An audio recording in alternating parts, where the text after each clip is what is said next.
good evening, everyone, and welcome to the Troy Public Library program, Getting Your Garden Ready for Winter. I'm Donna from Adult Services, and our featured presenter is Master Gardener Lori Smith.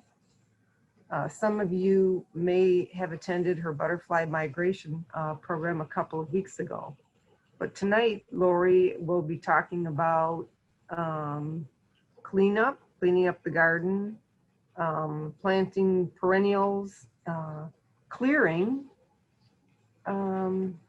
tools and tool sharpening. She'll be talking about soil testing and much more. Lori's garden has been featured in the St. Clair Shores Gardeners annual garden tour. So with that, let's turn it over to Lori, and everybody, please feel free to type your questions in the Q&A box where they will be answered at the end of the presentation. Okay, so relax and enjoy, everybody. Hi, thank you for joining us tonight. Let me get my screen here. Okay, so the title slide here has a picture of my backyard from last winter. So you can see that I don't cut everything down in the winter time. I leave stuff up. This is an actual bush. It's a reblooming lilac that blooms all summer long. As soon as you cut the blooms off, it'll keep reblooming, unlike the common lilac in the back there. I leave some of my New England aster. I leave a lot of the sunflower stuff in order for the birds to have seeds during the winter. So you can kind of see, it gives you height, it gives you something to look at when you look out your back window or side window at your garden. So it is almost like having a winter garden, you know, something to enjoy in the winter when it's snowy and cold out. So I've been a Master Gardener trainee since last December. I took the Master Gardener class through MSU's Macomb County Center. Went from August to December taking classes. I've been doing native gardening for 9 years and butterfly rearing monarch butterfly rearing for 8 years. So what we're going to cover tonight is what you should clean up or leave in the fall. Safe ways to kill weeds. I'm going to show a bunch of pictures of what my yard looked like when we first moved in our house 20 years ago, and what we've done in the last 2 to 6 years to change it from an above ground pool in the back to a native garden. Talk about sun versus shade gardens, native plants from Michigan, and some of my other favorite plants that I have. Native milkweeds. I'm a big milkweed opponent because I've raised monarch butterflies, and that's the only thing the monarch caterpillars will eat. Talking about soil testing, some other resources for purchasing native plants, and some websites to check out. And then we'll do the Q&A at the end. So please submit your questions through the chat box under Q&A. Okay, so what I typically do for the fall, and not everybody wants to leave plants up, because sometimes you get a lot of seeds and a lot of reseeding, but I really don't care. I do pull some of it out, I leave some of it. My gardens are pretty native, not I guess an English garden or a proper garden. So I like to have a lot of flowers all year round, all summer long, and all spring, winter, fall. So you can rake leaves. So if you have trees on your property, or if you get a lot of leaves from your neighbors, I usually will gather up leaves and I'll throw them in my garden beds, my vegetable beds, my flower beds. I do have a lot of wood chips on my flower beds to keep the weeds under control. But the leaves will break down and add nutrients to your soil. So sometimes you don't have to amend the soil as much. because, like I said, it does add some nutrients to it as it breaks down. Some species of caterpillars or pollinators will use the ground cover to nest in during the winter to keep from freezing. If you leave seeds heads for the birds, they have something to eat during the winter months, because not all birds will fly south for the winter. And not all butterflies or caterpillars will, you know, be gone in the wintertime. They will nest where they can. So you'll get some reseeding, like I said, but if you don't mind the reseeding, you know, please help out the bird population. And, you know, you'll get some seeds coming up or some plants coming up in the fall. Just pull them out. Make sure you get the whole root. And if you get them when they're tender and young like that, it's easier to get the root. If you wait till the end of summer to pull them out, you have a pretty good root system in it. I cut stocky type plants. So I grow some huge tall woodland sunflowers. I grow a thing called wing stem. That's a tall sunflowery type plant. And they have these stocky, thick branches that come up out of the ground. So I will cut them to about 2 to 3 feet, depending on what they are.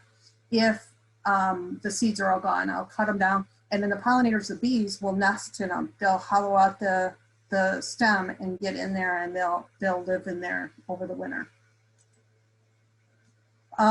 Planting and planning for the fall. So fall is a great time to plant your spring bulbs, milkweed seeds, native plants, divide any plants or transplant them. So when it's cool, when it hasn't reached where it's frosting, it's really good between, like, I would say August to mid-October to transplant them. You want to give them a little bit of time to root. And milkweed seeds, you can throw them down right before the frost. Milkweed seeds need to be cold stratified, meaning that it has to freeze in order for the seed shell to break down in order for it to sprout a plant out of it. If you don't plant them in the fall, then what you have to do is, if you're going to plant them in the spring, you have to freeze those seeds in your freezer. So I give the seeds away to people, and I say, just put them down in the fall. You don't really have to put a whole lot of soil over them, because when the milkweed pods burst, it's kind of like a dandelion. They fly, they have little silk attached to them, and they fly around and they land on the ground, and they just root. So you don't have to cover them with a lot of dirt. Fall's a great time for planning a garden makeover for next year. If you're getting rid of grass, then cover it in early fall with cardboard, newspaper. Last resort, use plastic sheeting. As long as you take up that plastic sheeting when you're done with it and throw it away responsibly. That's my only thing is, you know, plastic's not really good for the environment. And then you can reuse the cardboard in your garden, which also makes compost. It helps break down, and it kills the pesky weeds. It also gives you a lot of earthworms from all the material that dissolves from those cardboard tubes.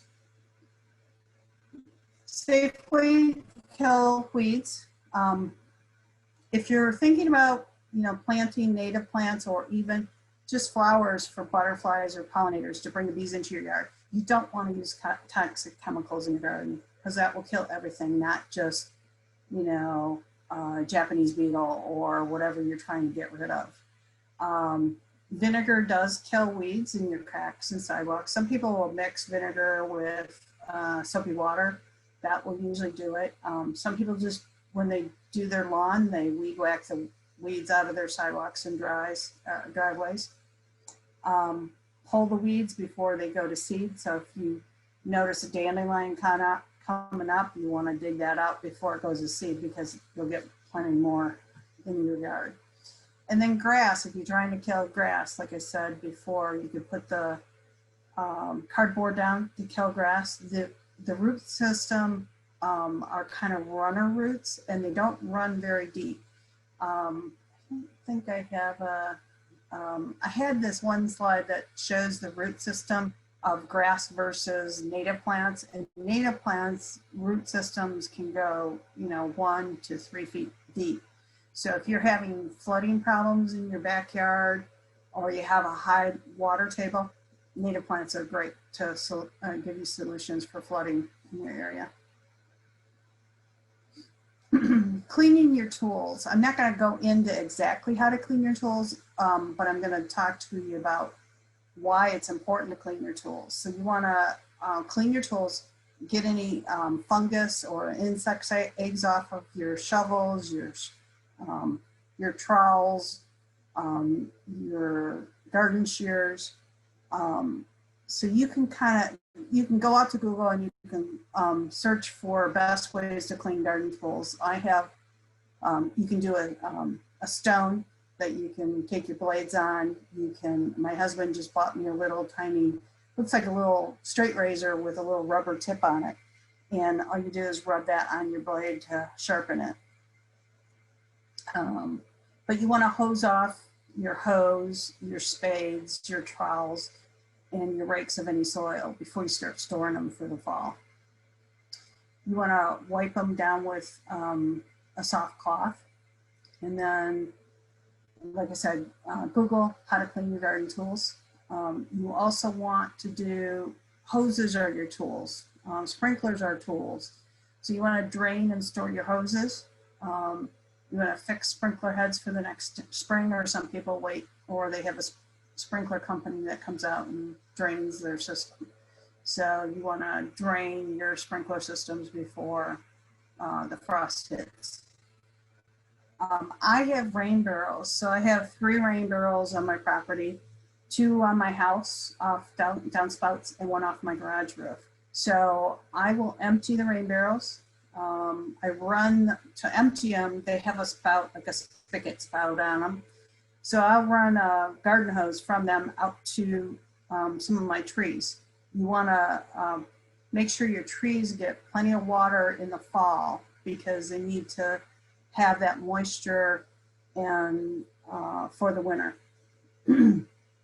So I do that, and then on the top of the rain barrel there's a screen. So I usually put rocks up there, and it kind of helps debris from going down into the rain barrel. So I'll take the rocks out, I'll bag them up, cover the spouts with baggies. And then there's also a hose that comes off the back that's an overfill hose. We'll take that off and we'll throw it inside the rain barrel, and then we'll store them upside down in my garden for the winter months. And then when you do put a rain barrel on, if you're going to get rain barrels, you have to cut your downspout coming off your house to the height of where your rain barrel is going to be. So once you take your rain barrel down, you want to make sure you put your downspout back together so that you're not getting flooding near the base of your house. Soil testing. This slide I got from the MSU Master Gardener site. So there's a link at the bottom to go out and purchase the soil testing. I think it's $25. They send you the envelope, they send you the instructions, and they usually have you give them, you take 10 shovelfuls of dirt from different areas of your garden, you mix it together, and then you put it in the envelope.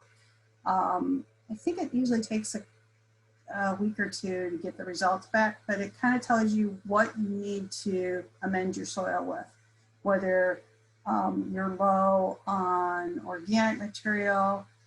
Some areas you need to add lime.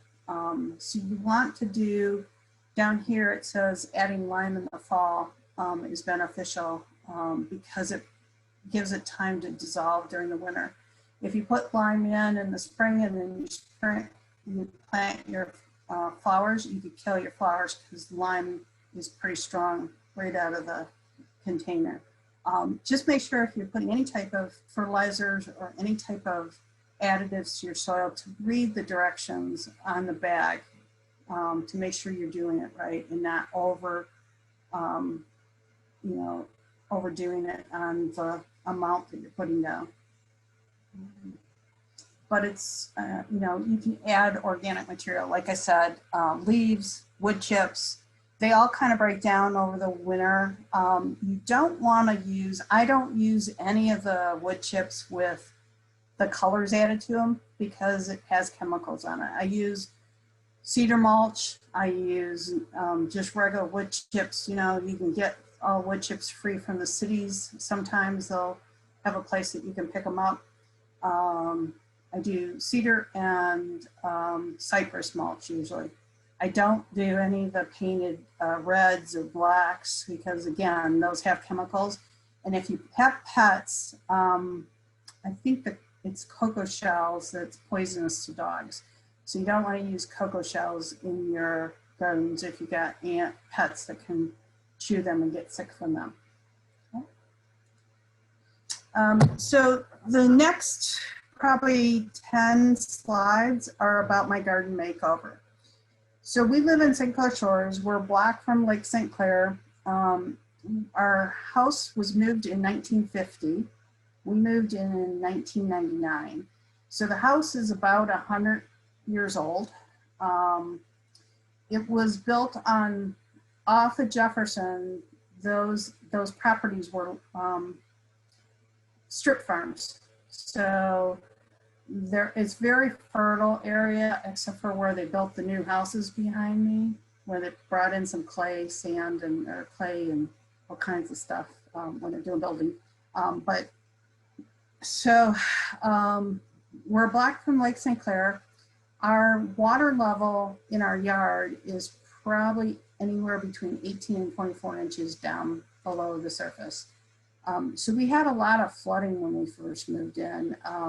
This area, like I said, we had an above ground pool that took up most of the backyard. But this area behind the pool and this flower bed here, before I put this in, it was sand back here and there was playscapes. So the first couple years we got rid of the playscapes. We also had a privacy fence around the whole property. We got along with our neighbors really well. So we took our privacy fence down and opened it up. And we started bringing in, they built this house right behind me too. So it's right like within the 4 feet property line. So they built those houses up higher. So we had to bring in some soil and make our property a little higher because we were just getting flooded and the wood chips would just float everywhere in the yard. So we put, the only gardens I really had when I first moved in was this one after, you know, we took the sand out and then we had this this vegetable garden off the pool deck in the back. This is one of the Woodland Sunflowers. And I still have that today. And this was back in 2012. So it gets about, you can see it's pretty high. It gets about 8 to 10 feet tall and it's blooming right now. The pollinators just love it. The yellow finches are eating all the seeds right now. Every time I go out there, they're just flying everywhere off the branches of them.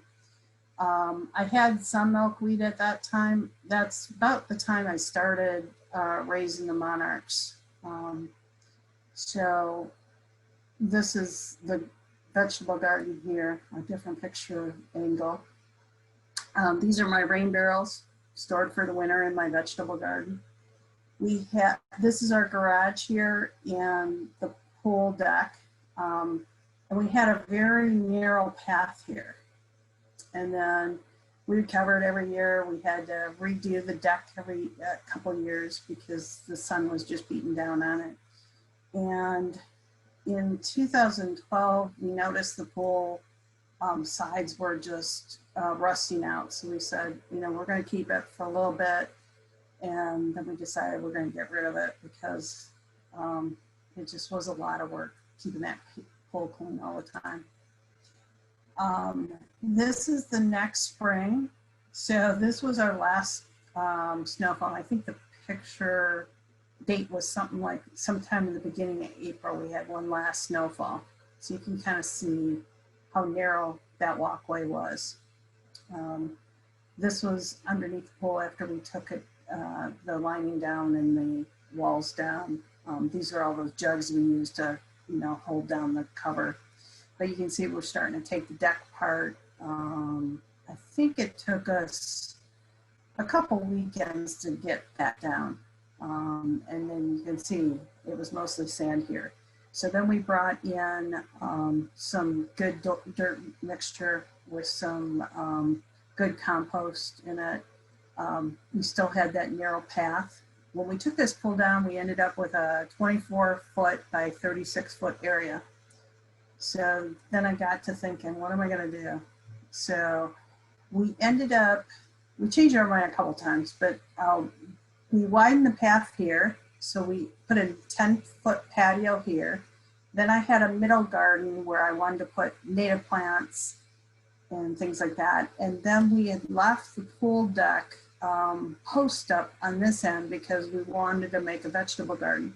So the vegetable garden's kind of at a weird angle because of where the pool posts were.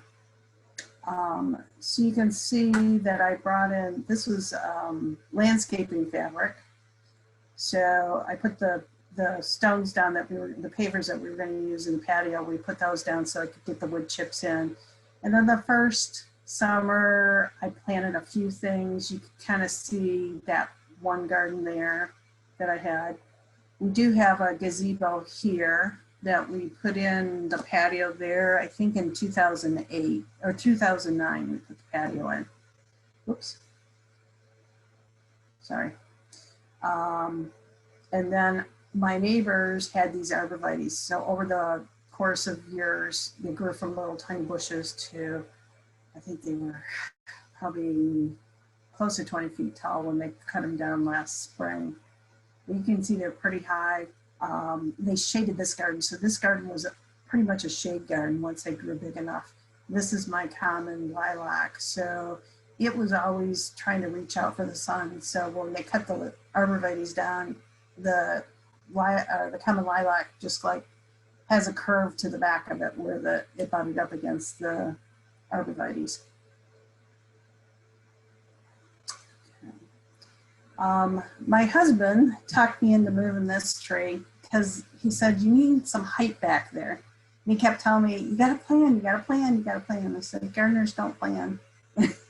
A lot of people just trial and error. So he said we should move this tree. So we decided, I looked it up, I read up on it. When was the best time to move it? So this was the fall before. So this was fall 2014.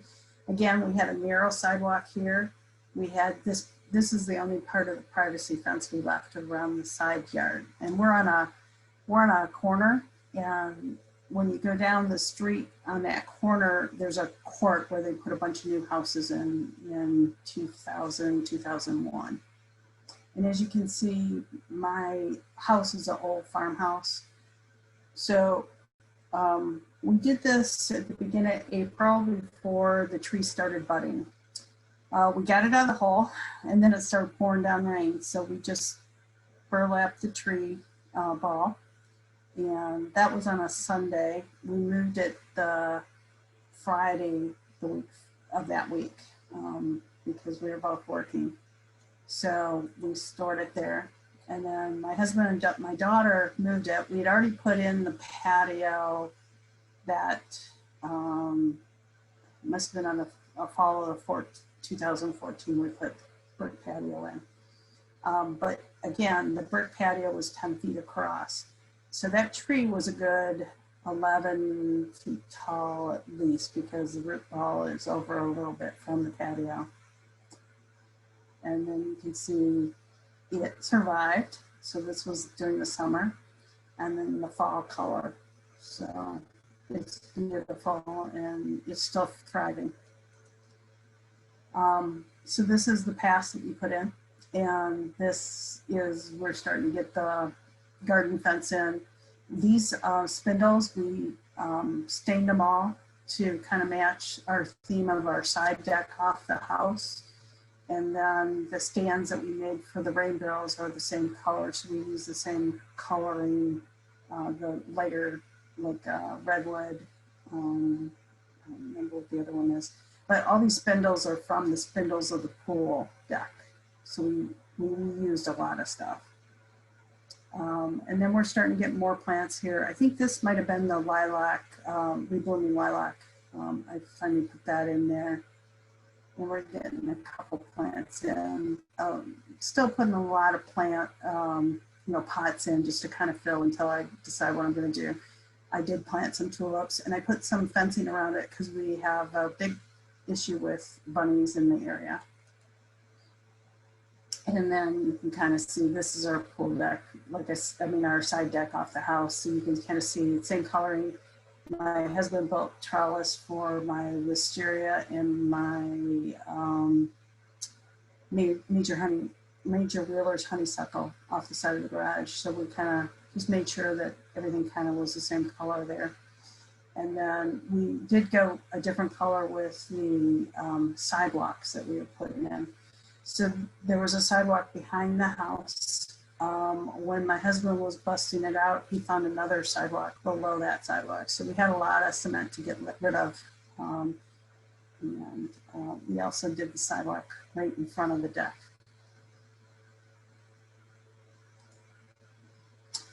And then, things happen.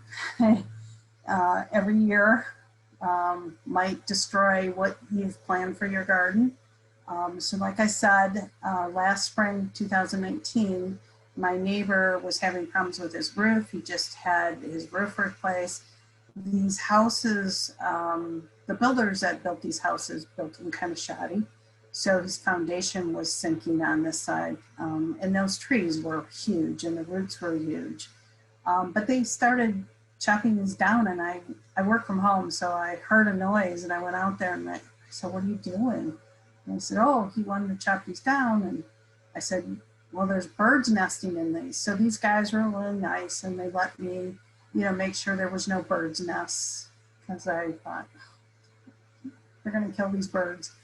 But you can see that now this is west facing.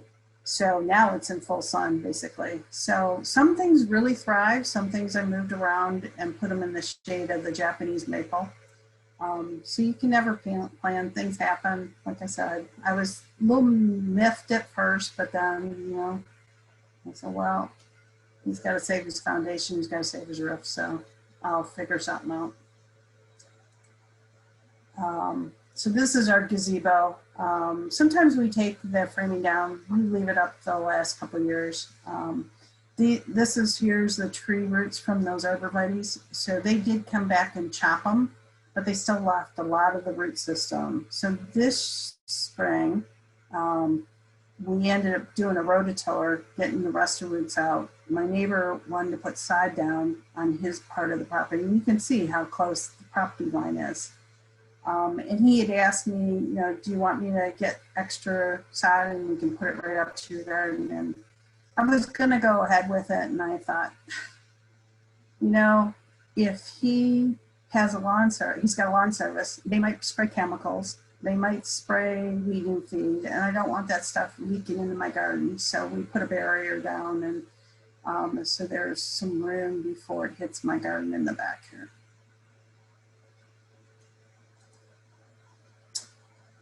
This was fall and winter of 2019. So we do have attached to our garage, we have a shed, and that's usually where we put our lawn furniture, but we had so much stuff in the shed that year. We just put the patio table, tarped it, put wood and bricks down to keep it covered from the winter.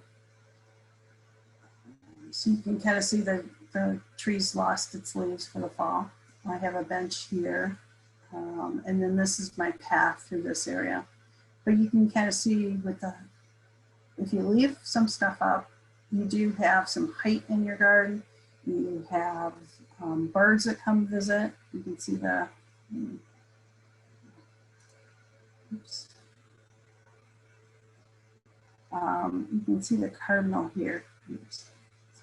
My mouse is here.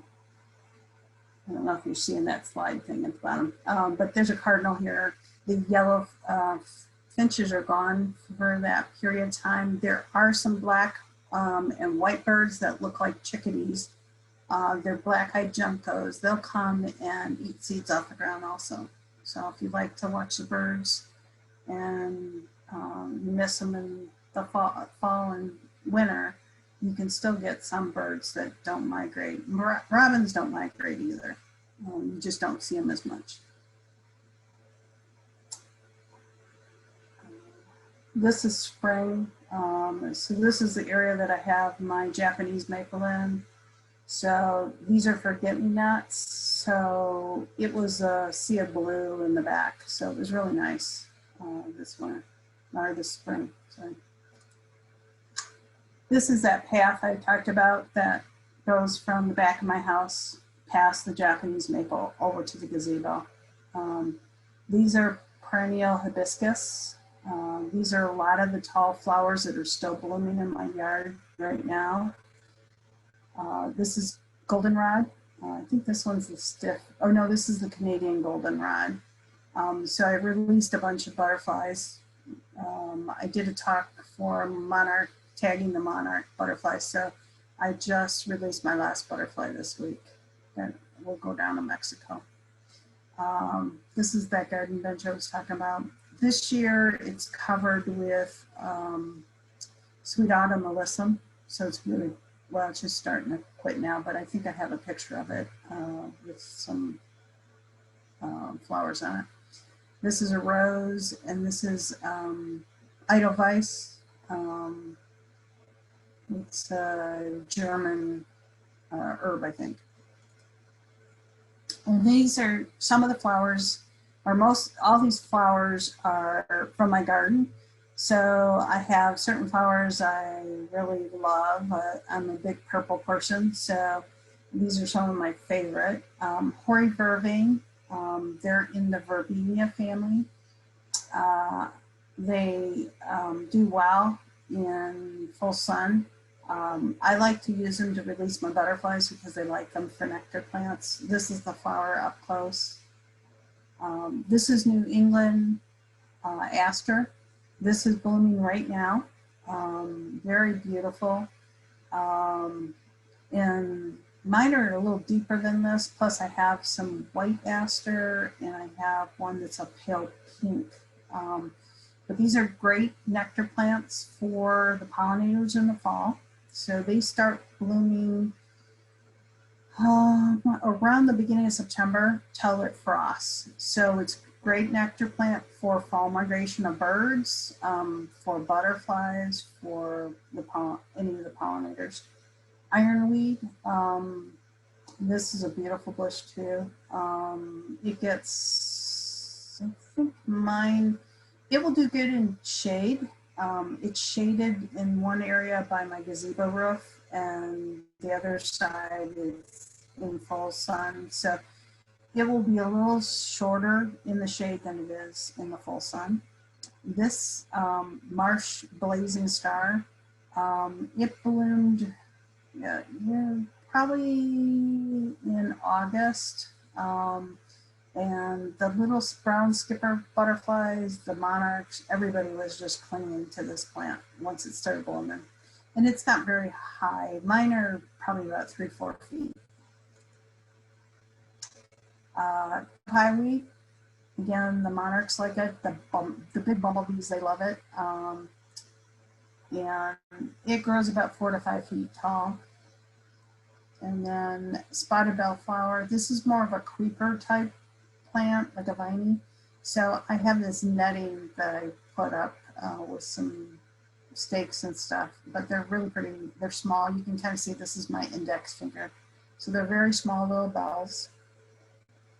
Rose muskmerlow, beautiful. The birds actually brought this plant to me by seed. So it ended up in my yard, and I collect the seeds and I share them with people. Pretty small flower, probably no bigger than maybe a quarter. The leaves are lacy, really beautiful, 2 to 3 feet tall. It doesn't spread a whole lot. I usually get all the seed heads off in the fall, but it'll have little pink, almost like hibiscus type flowers, but they're cluster of flowers. So you can kind of just cut off the seed heads and then they won't spread for you.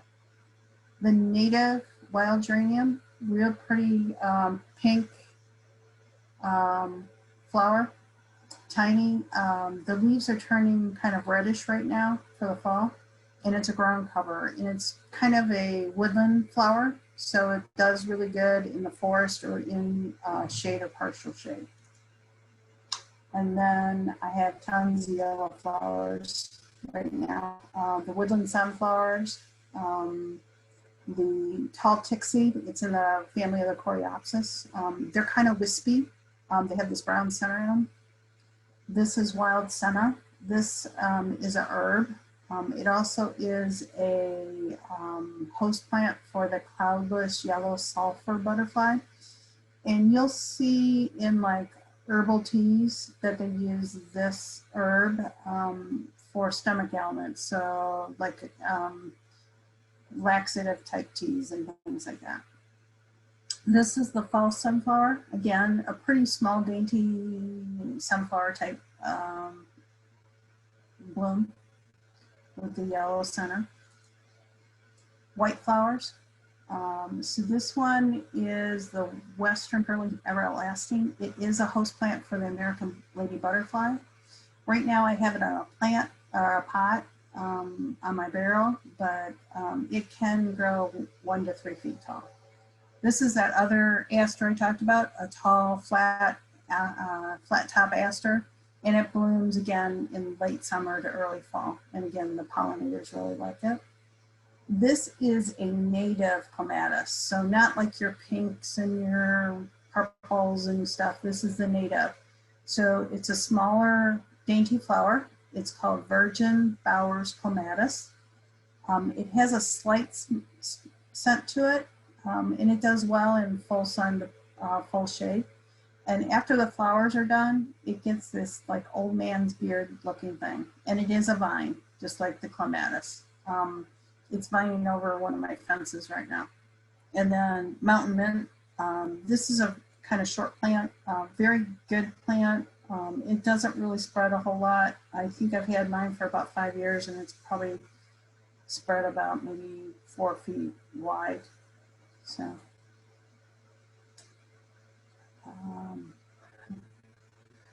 white culver's root. This is a really tall, 3 to 6 feet tall, spiky flowers. The bees, you can kind of see the bumblebees are just loving it. It gets like a spike with about, it's got a center spike and then probably about 5 or 6 spikes off of that. Never have to stake this plant. It stays straight, and I don't have an issue with it. It blooms a little earlier, so it was done like in August. Green-headed coneflower. These are really tall, or they call them cut leaf, because the leaves are probably about this big. They're huge, and it looks like somebody cut it with scissors. But the petals of the flower kind of droop, and this can get, mine are probably about 8 feet tall. This does have a rhizome root, so it does spread by root, and it will spread by seed also. Blue lobelia. This is a great plant for hummingbirds because it's got the tubular flower head on it, so they can get their little tongues in there. And it's not very tall, so it's 1 to 3 feet tall. Black-eyed Susan, which most people probably have in their yard, does well in full sun, but it also does well in shade. I have some in shade. And it's just finally now kind of quit blooming, but I leave the seeds, the flowers on it because the birds will eat the seeds. Same with the purple coneflower. The butterflies like it, the bees like it, the hummingbirds like it. Scarlet Bee Bomb, same thing. You'll see hummingbirds if you plant those. I actually have them next to each other. You can kind of see that there's some bee balm here. So the hummingbirds will hang out there. I don't even put syrup out anymore for sugar out for them. They just nectar on my plants. This is another clematis, but this is not a native. I do have a couple that are not native. This is a Japanese. It can be invasive, but it's not invasive as long as you get the seed pods off. But I like this one probably more than the Virgin Bower because it's so fragrant.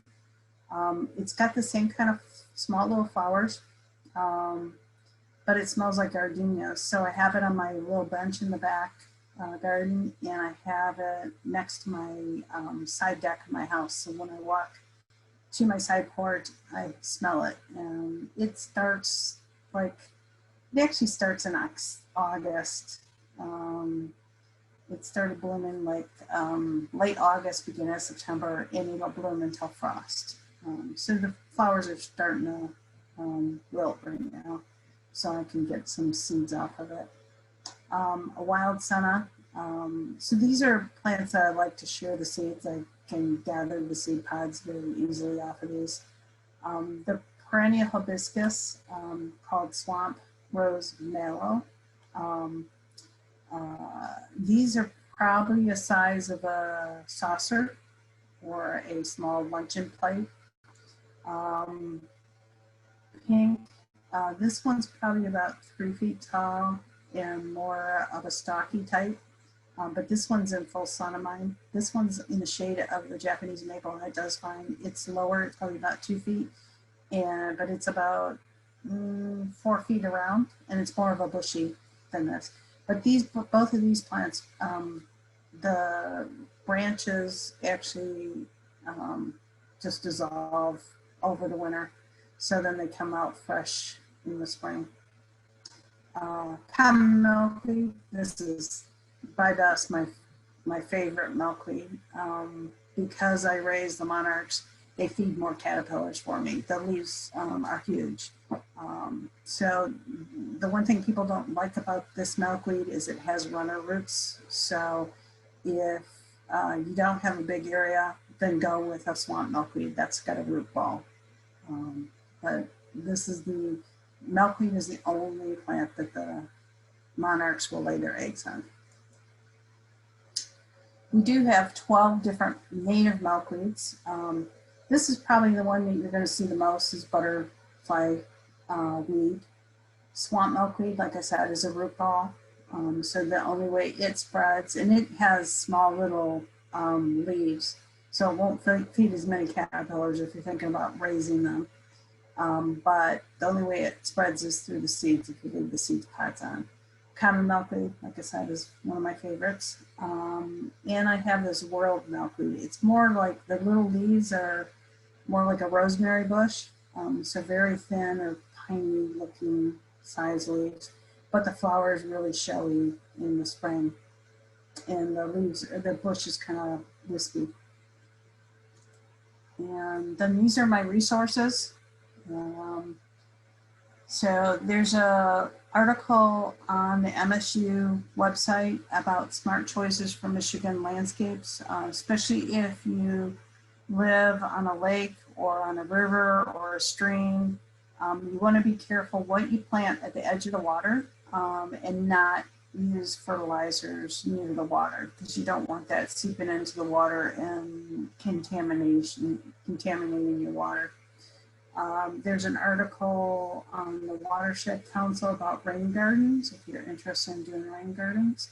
Some people will do rain gardens off their downspouts or off at areas that get flooded a lot. These are some of the native plant resources. So we use, I belong to the St. Clair Shores Yardner group, and I've belonged there since 2011. And the whole time I've been going, we do our native plant sale in May, June. We're starting to do it in June now because the plants are bigger and healthier. But we go to Wild Type Native Nursery out in Mason, Michigan, which is near Lansing. And we buy flats and bring them and sell them to people. Macomb County Master Gardeners was going to have their first native plant sale this year. Actually, it was supposed to be last weekend, but they had to cancel it because of COVID. And like I said, I belong to the Yardners. We do our native plant sale in June every year. We usually have an annual garden tour first Saturday in August, costs $5, and we usually have anywhere between 5 and 8 gardens that you can tour. We had to cancel ours this year. We did a virtual tour of some people's yards. Fall plant exchange, third Saturday in September. So we just had it. We do it in the back of the St. Clair Shores Library in their parking lot. And then Barson's Greenhouse is out in Westland. The woman that got me interested in raising butterflies, she's written a couple books and she runs the butterfly house at the Barson's Greenhouse. These are all these resources, Eckerd's, Ray Wiggins. Usually you can buy native plants there and you know they're safe. If you go to the big box stores, sometimes they pre-fertilize or pre-pesticize their plants. So if you're buying milkweed or butterfly weed from those places and you bring them home and you find that your caterpillars are dying, it's because they've been already injected with pesticides and it'll kill your caterpillars. So here's my email, my Instagram, and my Twitter account. And again, I'm a member of the St. Clair Shores Gardener, the MSU Master Gardeners. I'm also a member of the Macomb County Master Gardener Association and the Monarch Watch. And I've been tagging the butterflies. I buy tags from them to tag the butterflies so they can do studies of how long it takes the butterflies to get down to Mexico every fall. And they did find one of my tagged butterflies in 2016 in the mountains in Mexico. So that was kind of neat. Okay, one of the other things is the question and answer slide. I decided last minute today to put some, since I talked about spring bulbs, this is tulips. These are Lenten rose or helleborus. So they'll bloom, they'll peek themselves out in the snow actually. So sometimes they can bloom as early as February. They are a shade loving area. So this one's kind of a green with a little bit of pink in it. This one's probably my favorite here. And I bought them probably 6 years ago from Jackson Perkins. The leaves are really tough and sharp. And more like an evergreen type plant. So they're pretty hardy. But it does take them about, when I bought them, they were roots that I received from Jackson Perkins. So it took about 2 years for them to actually establish themselves. So, okay, did we have any questions? We do. Looks like we have, oh yeah, we do.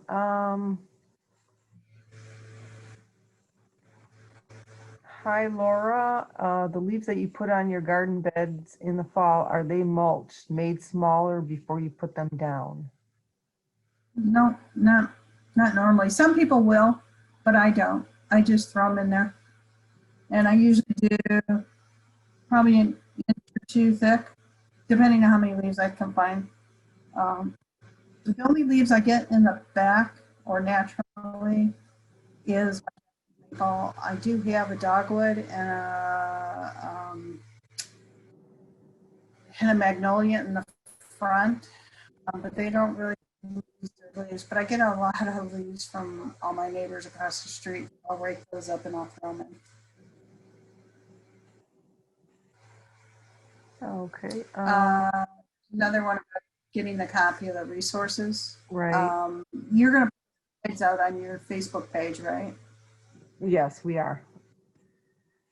And then we have any suggestions on acclimating houseplants back indoors? I'm running a little late this year. Still have some out. I've been putting some, I have this, I can't remember what the cactus is called. It's a white cactus. And it got frosted in the spring. I put it up there too early, but I've been putting in a garage at night. So to keep it from the wind and the rain, the cold rain and stuff. I would recommend highly to change your dirt too. I brought in some succulents in December one year when it was a mild winter, but it was getting some snow and some frost and stuff. So I brought them in, and about 2 weeks later, I had an office full of crickets. I didn't realize that crickets laid their eggs in the soil. And I had these little black things, and I thought it was little black flies, and I'm looking and they're hopping. So you want to be careful. And like I said, I still have the cactus out, and I'm going to probably this weekend, I'm going to change the soil over into some clean soil before I bring it in the house. Because I don't want to, I think I must have killed about 50 crickets. Oh my. And let's see here. Then we have another question. Should hydrangea be cut down or pruned in the fall? Some people do. I usually cut the flowers down. Some people do cut it down in the fall. I actually let mine go. But it depends on how big your hydrangea bush is, I guess. You don't want to cut the blooms too soon. Some people will leave the blooms on for the winter because it does give you some decoration too in the winter. And then they cut the dead blossoms off in the fall. I mean, in this early spring. Okay. Let's see. Should hibiscus plants be cut back in late fall? Yeah, so what I do is the blossoms will turn to seed heads. Wait, they're kind of green once they quit blooming. And then I gather the seeds once they start browning up, and then I'll put them in a paper bag. And if I don't have time to separate them, I'll do it in the spring. I usually trim those ones down to the ground in the fall. Okay. Dominic, you want to? Will kind of wilt. They will kind of wilt. So if you don't do them, kind of like hostas, you know, they kind of wilt up. Don't cut them down. Yeah. Then you have Dominic, you want to take that out? Oh, I'm sorry. Dominic, you want to take that last question there? Sure. Should lavender be pruned in the fall? What is the best way to prune them to avoid them becoming woody? That I don't know. I don't have lavender. Might be able to Google that. I think, I'm trying to think, my neighbor had some lavender. I think she trimmed it in the fall. But yeah, Google it. I do that a lot. I even have an app when I don't realize what the flower is. I have a couple different apps that I have loaded on my phone. One called Picture This, which is probably a pretty accurate. It usually gets me what I need. But there's also Plant ID or something like that. So I would Google it to make sure that you're not gonna kill it.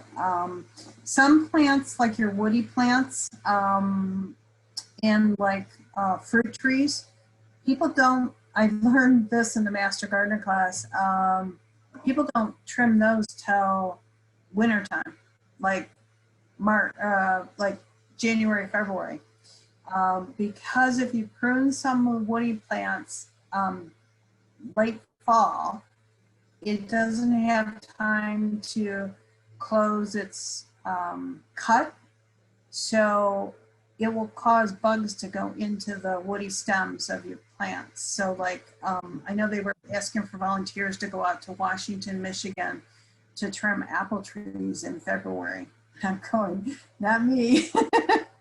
But yeah, they do a lot of that trimming. I thought that it would kill it. I mean, I killed a Japanese maple one time. I had an ornamental in the front, and I got too anxious in the spring, and I trimmed the dead branches, and then we had a hard frost and it just killed it. It was completely dead. I couldn't salvage it at all. So yeah, I would suggest Googling it and to find out exactly when the best time.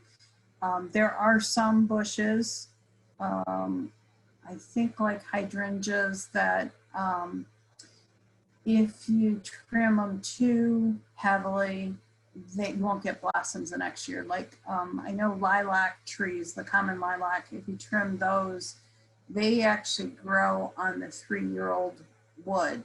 So if you trim it too heavy, you could get rid of all your blossoming off your tree. There's another question. Do you cover any plants with pots? I used to take those like styrofoam cones and cover my bushes, but I haven't lately. I have enough bush cover around different plants that I don't really need to cover them as much. Okay. Let me take that back. I did, when I planted my trees, not the Japanese maple, but a tree, we had bought a yellowbird magnolia for the front, and it was pretty new that year.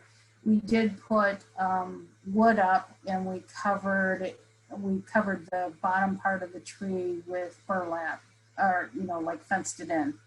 And then I put leaves in it to kind of brace it from the cold winter.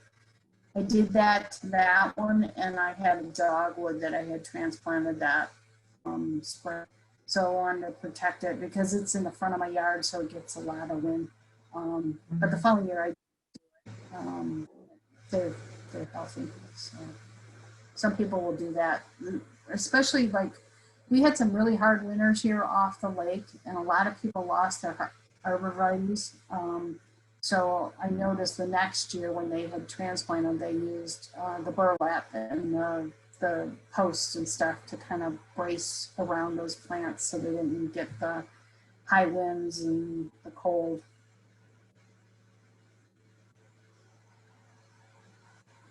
Okay, do we have any other questions from the audience?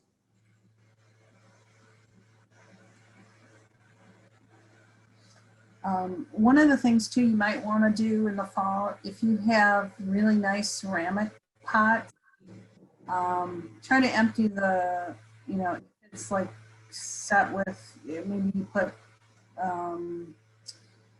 some annuals in these clay pots, and they're pretty glazed pots and stuff that you want to empty the dirt out of it, because the dirt can swallow in those pots and crack your pots. I've lost a couple really nice ceramic pots that my son bought me because I forgot to take the dirt out of them. And with the freezing and the thawing and the refreezing, it just cracked those pots. So you can leave them out in the snow, just don't leave dirt in them. Okay, well, that's real good advice. Well, if we don't have any other questions, I want to thank Lori for the wonderful program tonight, and thank all of you for attending.